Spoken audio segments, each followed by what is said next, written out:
talking about this a little bit off air about some of the microfractures that can come off of this, but just what's your take on this? Well, I think we might be seeing more of this because, as was pointed out in the article, this is like the third major slaughterhouse to have big outbreaks of COVID-19. There was 2 others in Pennsylvania. And let me also say that this is not the biggest Smithfield one. The biggest Smithfield plant is actually in North Carolina. But this one is significant because they have plants all over the place.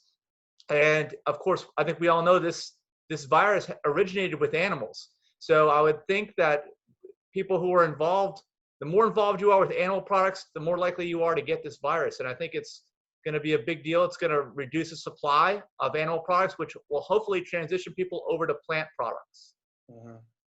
Do you think that the connection is necessarily that it's animal products? Do you think that this is going to be like that? We're not going to see an issue with like some of the, because I feel like there's a potential that people are just contracting the virus, and let's say like Beyond Meat or Gardein like workers could be next, and it could be a mix of like, of course, you know, we know where the virus originated and the story behind that, but like just that precautions weren't taken soon enough, or some of these places they just, again, because they didn't see any cases or a bunch of cases or something like that.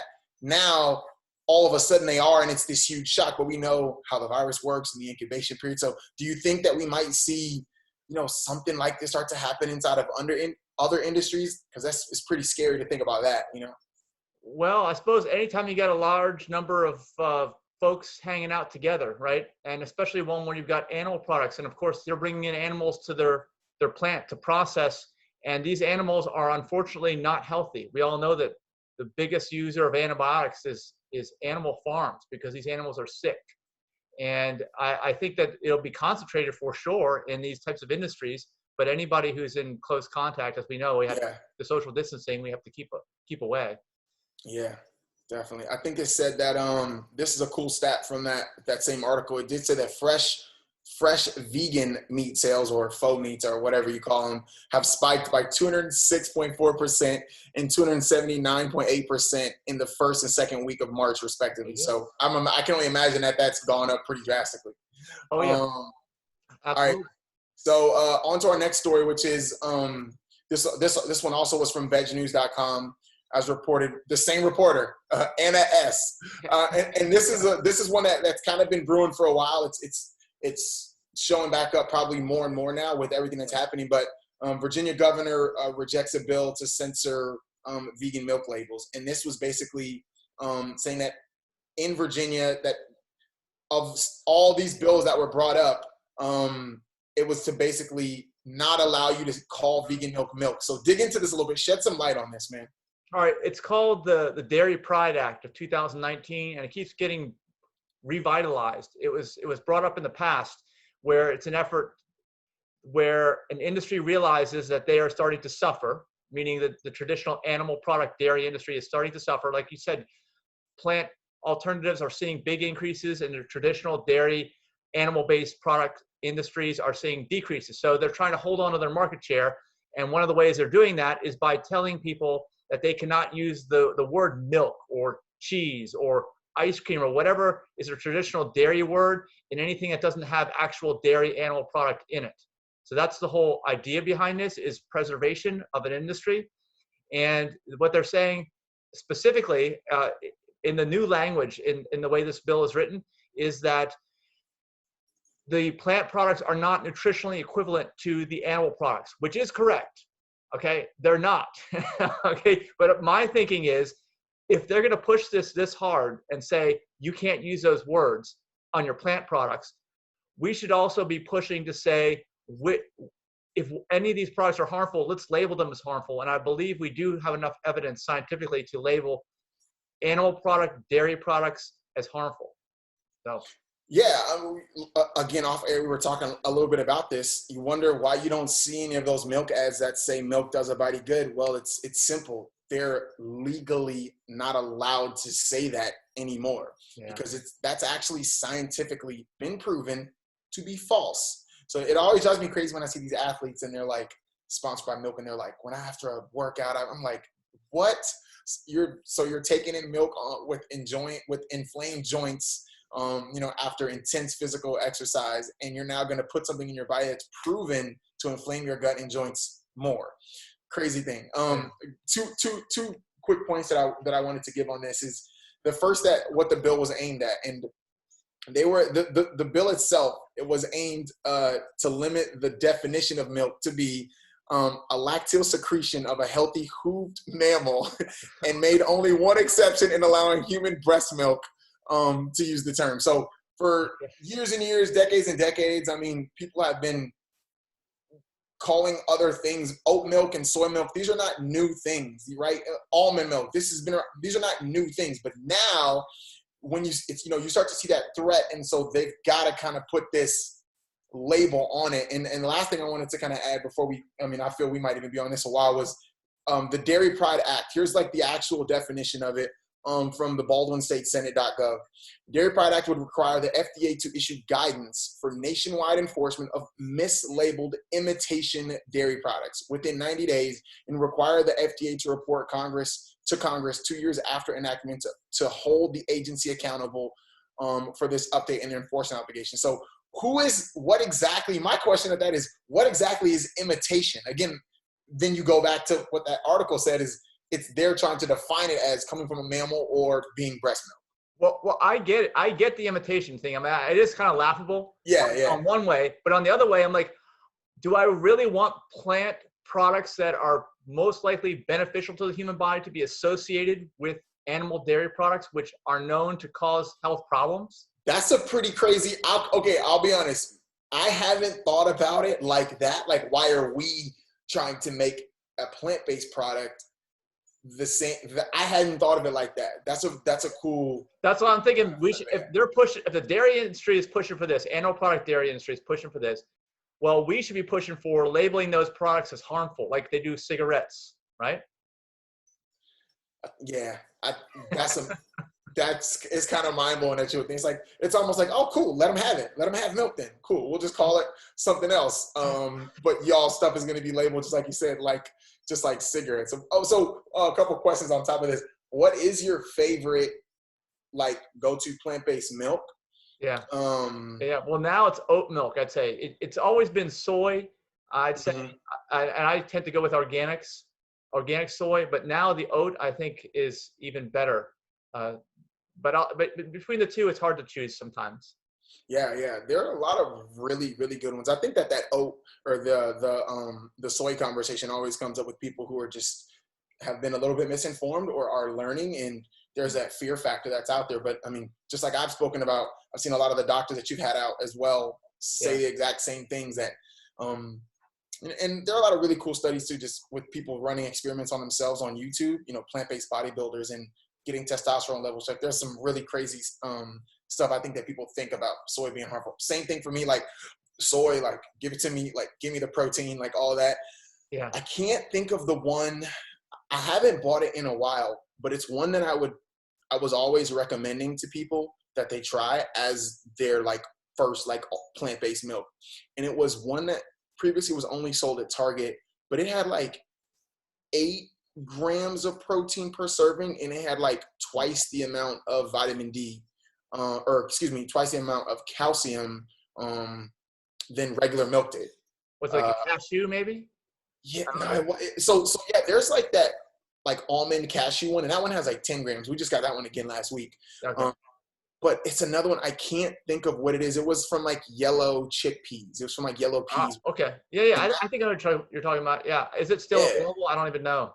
I'm pretty sure it is still. I just haven't bought it as much because before I would rely so much on trying to make that's when I was looking for innovative ways to make sure I was getting more protein. Yeah. Now when I buy plant-based milks that have the protein content, I use it so much more sparingly. You know what I mean? Yeah. Well, I know the soy in general has a little bit higher, so I kind of go with that. Although protein really isn't that much of an issue, but if you're an athlete, then it can be an issue. So yeah. I think that and you've heard me. I guess I'll just mention a little bit here. You've heard me say it so many times, but 240, 250 pounds plant-based. I was having less than 120, most days less than 100 grams of protein, and I was stronger than I'd ever been. So I think that was that huge eye opener for me that, okay, you're already breaking the mold by trying to experiment this plant-based lifestyle. You don't have to keep trying so hard to do all the things that you used to and get all the protein. You don't, because habit breaking. Yeah, it's ingrained because you've done it for so long, but yeah, you don't have to do it. Yeah. the human body's amazing. You know what I mean? So, so our third story is about Abu Dhabi invests $100 million in plant-based indoor farm. So you got a little bit deeper into this one than I did. This one was reported from livekindly.co. I can't find the actual writer who, I think it's Kat Smith. I believe so, senior editor out of New York City. Hope she's doing all right. But yeah, go ahead. Well, yeah, on this one, I mean, I'm always looking for what's next, what's more the future of things. And I think that indoor farming is probably the future of farming. It's hard to replace the actual sun, okay? Because if you really get into indoor farming, the actual sun is like nothing else, and it makes those plants grow and develop in a way that maybe can't quite be reproduced with artificial light, because whenever you go indoors, you got to have artificial light. But technology is improving, right? Things keep getting better. Just like the first computers and cell phones were horrible when they first came out, right? They're way better now, and I think that this is a technology item. I think that indoor farming eventually, you won't have to worry about so much the weather. Although if a tornado destroys the building, then you have to worry about that. But that's the only thing you have to worry. You take a lot of things out of the equation. You could farm anywhere. You could farm in the coldest climate, the warmest climate, the rainiest climate, the driest climate. Doesn't make any difference as long as you're doing it right with the right techniques and the right fertilizers. I know some of this is mentioned in that article. Those also need to be developed more. I think that we need to be able to do it using more natural composted fertilizers or composted soils, and we haven't quite gotten to that point. But just the fact that people are investing huge amounts of money into this is a great thing for me to see. Yeah. So let's I'll give a little bit of a backdrop. I'll read a short blurb. So Abu Dhabi Investment Office is actually backing 4 agricultural technical companies. So I'll break them down now. So there's a vertical farming startup, Madar Farms, or Madar, I'm not sure how to say it. So they're going to construct a tomato farm. A New Jersey-based company, Aero Farms, is going to build an R&D center. Florida representative Drip Irrigation is developing the irrigation system for growing plants in sandy soil. So the Abu Dhabi-based startup R&Z is creating more potent fertilizers. So this is a part of a larger investment that's actually $272 million, supporting the development of ag tech products such as indoor farming and some other stuff. And I think it all comes back to, due to the lack of arable land and high temperatures that Abu Dhabi has, they've got to find other ways. Because that's the first thing I was thinking. I was like, I mean, I know they have the sun, you know, right? Yeah. Yeah. They have to import most of their food, according to what that article says. Almost all of it. Because you can't grow it there. So I've been out to some of the farms and seen kind of what they're doing. What's so different from having it be fully indoor, to what are some of those main drawbacks that you see? I mean, I know you mentioned some of the stuff with the soil and stuff like that, but I just feel like technology. That's right now. Yeah, right now, those are the drawbacks because it's a technology item. So it hasn't fully developed, which is why most people aren't using it now. But I think that when it is developed, it's going to prove way better than growing outside, because even growing outside means that we have to tear up that natural environment, for agriculture. Permaculture is better than agriculture, but on a large scale, it's all agriculturally done. And then we've got a lot of buildings, like even what we're going through right now with COVID-19. People are saying that may cause the collapse of the commercial real estate market. And if it does, we already have huge amounts of buildings that are vacant. We're going to have even bigger amounts of large buildings that are vacant, which can all be utilized and repurposed for this type of a plant production, basically. Yeah, no, 100%, man. They kind of touch a little bit on this as well. Just thinking of it, I think I can't remember who I was talking to, but just talking about how, technological advances happen, in these short periods of time. It's like, I can only imagine the amount of stuff that's going to come out of the next few years that stemmed from what happened in the last 6 months. You know what I mean? Because people they're forced. Number one, they're forced, right? And number two, for lack of better words, have time to be creative. Right. Without other things, without other things kind of blocking you off. So they actually say like, is this the future of farming? And they said that that this is going to be a part of the solution on how to actually better utilize water and how farms can be more efficient. So Yeah. that's Oh yeah. That's pretty the other crazy. thing. When you control more of the process, you're able to become more efficient. And you want to, because in a situation like this, where you're talking about indoors, you're going to have to pay for and bring in all these resources in order to grow those plants. They might be available naturally, maybe on a farm, but not usually. You still have to supplement, you still have to water your plants a lot of times and bring in other things, bring in soil supplements. But you're going Yeah. to be a lot more hyper focused on making it more efficient when you're bringing it all into a building like that.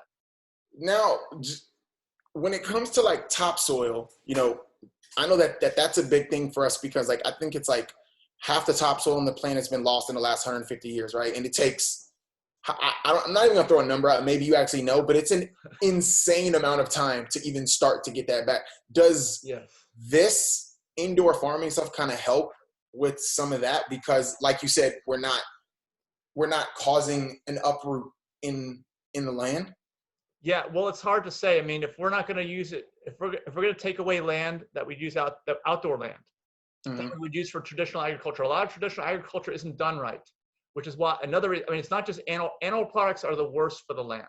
Second worst is plants done wrong. Okay, a lot of plants done wrong, meaning not organic methods, because you're just doing it the cheapest way you can, using as many chemicals as you can to reduce the labor factor, and you really don't have any end focus on what's the soil going to look like in 20 years when you're done, because no one's concerned about that. There's no regulations on that. It's a hidden cost, right?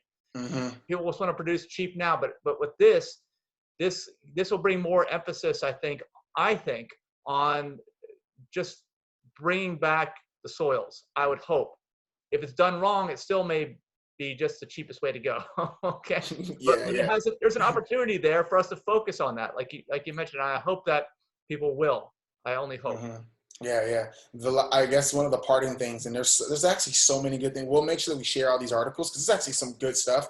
Um, Growing underground, it says that a company growing greens in an old World War II bunker beneath London uses 75% less water than traditional farming. So we'll just end on that note right there. Yeah. Hey, That's pretty crazy. yeah. We're running short on time too. Yeah, yeah. We got to get How moving. much more time do we have?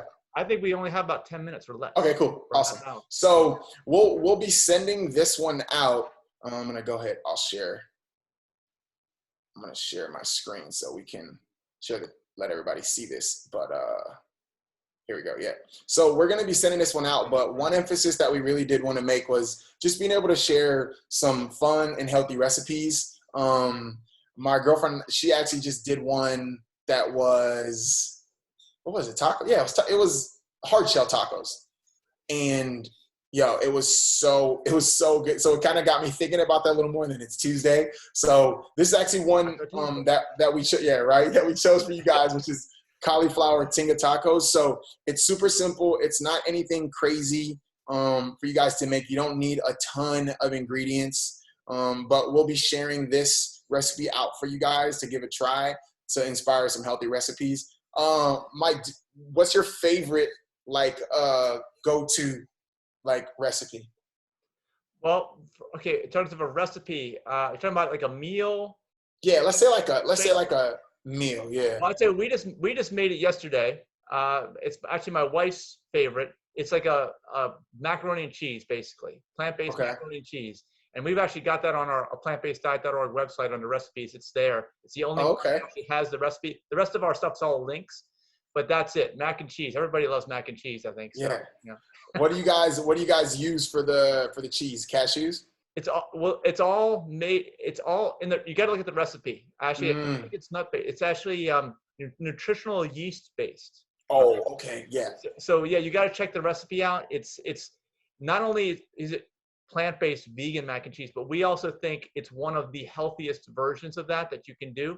And I will tell you, if you ever go do it and you put the cheese sauce in with the noodles after you're done, sometimes it's a little watery, but I've found to fix that, all you gotta do is cook it in the pot a little bit more with the cheese sauce in, turn a little heat on, it evaporates the water, and it looks just like your regular dairy cheese, which is not healthy for you, like we talked about. I like it. Awesome, man. I'm gonna definitely have to go and try that out. All right.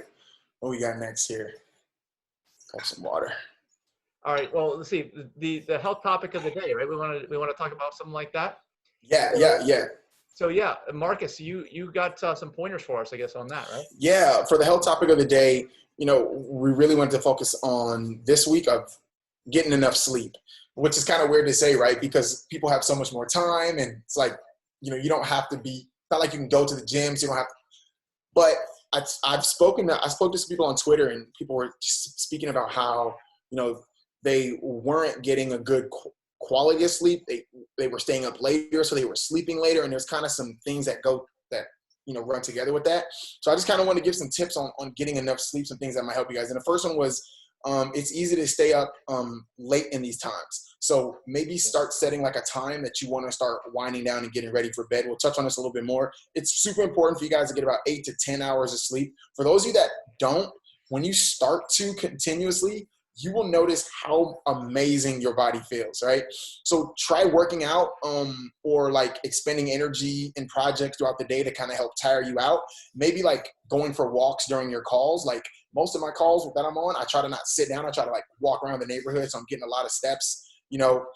If you aren't working out, obviously that'll help. If you're working out and it's still not helping, maybe do a little bit more, because your body's just so awake. It doesn't feel the need to shut down. Therefore, your serotonin levels, which like keep you alert, are going to always stay high. And sleep only happens in the absence of serotonin, right? You're able to fall asleep. So another thing is tracking your sleep quality. So Apple Watch, Fitbit, whatever it might be. Yeah, exactly.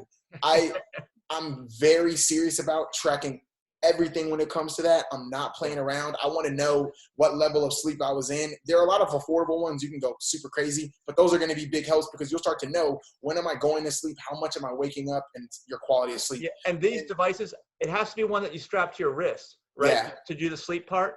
Yeah. Some of them clip to your belt and they won't do sleep, right? No, yeah, exactly. And like I literally wear mine when I sleep, and so I can know when I'm in REM sleep, when I'm not, and when I'm in light sleep and things like that. The last one is, if you're struggling to get sleep, use what I call sleep hygiene. And we'll probably talk a little bit more about this in the future, but you just want to do things like turning down the lights and playing some soft music, maybe doing some meditation. Blackout shades? Definitely blackout shades. You know what I'm saying? And just things that are going to just, again, help you to relax and bring your serotonin levels down so you can fall asleep. But yeah, getting enough sleep is huge. Yeah, I agree with you. I wish I could get 10. I can't quite seem to get 10. I get between 8 and 9 on a great night, but I can't quite get to that. that 10 is epic. I don't hit that 10 that much either, but it's definitely great when you get it. But like you were saying with the numbers, if you got one of these watches and it's keeping track, when you go to the app, you might think that you slept 10 hours. Like, oh, I went to bed at 10 p.m. and I woke up at 8 a.m. But you probably didn't sleep the whole time. So like when you get that number, you're going to get the actual number that you were actually asleep on, which is not going to be what you think it is. Very true. Exactly, man. Exactly. Yeah, well, those are some great pointers. Yeah, so anyway, I absolutely get the sleep. That's going to help boost your immune system too, optimize your immune system. Right now, that's all you can do is work on that immune system to try to keep this COVID-19 from doing anything to you if you happen to get it. Hopefully you won't get it, but if you do. All right, well, let's get into that last topic, which is lifestyle improvement goal of the week. We want to have a takeaway action that you guys can do. Yeah. So I thought that this was a great idea that you came up with, Mike. And so the lifestyle improvement goal for this week is just staying in motion. So obviously the easiest way would be to like have like some type of workout plan that maybe, and we're not talking like an hour. It doesn't need to necessarily be that. Sometimes it's just getting up and just going in the garage and moving for 10 minutes, like 5 push-ups, 5 squats, 5 jumping jacks, and just moving. And maybe sometimes you're going to do that 2-3 times a day. But just, you got to find something that just gets you in motion. And as you do that, your body's you're going to start to be able to recognize a lot of things. Hips bothering you, shoulder bothering, tightness. Maybe that'll push you to start doing some yoga, or you'll just start loosening up in general. So I'm actually going to have a 7-day like free challenge that people can do, which maybe we'll have together next week, or we'll send out via email. But just stay in motion. Go for walks when you're on your calls. Try not to sit around as much. Do whatever you can to just be moving. Right now, there's curfew and you can't do certain things, but just doing what you can will be great for your body in these crazy times. All right, yeah, and that's it. Moving will help to optimize that immune system, right? I mean, that's gonna. that Mhm. aerobic exercise that's another factor, right? Because I've been talking to a lot of people about this recently, and sleep's a factor, movement's a factor, food is the biggest factor, I think, but all these things matter. Mhm. And I think that the movement also, correct me if I'm wrong, but it helps with your mental state, right? I mean, Insanely, yes, okay. definitely. Especially with all the stress and all these things. I sent out an email specifically talking about the stress levels and how they can both be helped by physical activity, but stress can also make it tough for you to get quality exercise and workouts. And so it's a crazy thing. But anything that we can do to help relieve that stress, and yeah, being in motion is one of them. Okay, well that's it. I'm gonna keep moving. I got to start getting a treadmill desk so we can do this Yeah, video. I know. Yeah, right. When Get when on we do this, and moving. I love it, man. Yeah, So yeah, yeah, awesome. because we are sitting still, and this is, I mean, this is a challenge. This is a challenge for everybody out there. I know Mhm. because of the fact that we're all kind of having the quarantine or keep away from people and stay at home. There's more sitting than ever, right? And so it couldn't be more timely talking about that right now. Mhm. So I really hope you guys can do it and just find something to keep you moving. Anything really, just standing up instead of sitting down. Like I can't stand up now. You won't see me. Right, right. Yeah, yeah. Maybe we should work that into the next show. I don't know. We should. Yeah, yeah. I like it, man. All Well, right. Well, awesome. yeah, I think that's what we got, right? I mean, we Yeah. covered all the bases here for this week, and next week we'll keep on top of the top stories and everything that's happening. That's going to help you guys out for next week. So Yeah. stay tuned wherever you're watching it now. You'll see it again next week, right? Yep, exactly. And look out if you're not on the email list. We'll put it here next week, but we'll have like I said, that free 7-day Get Moving program and just help people as any ways that we can. So, and we'll be sharing all those articles and all that stuff. So, All right. All right. Have a good day, everybody. Thanks for watching. Thanks for tuning in. thanks for tuning in, guys. Later.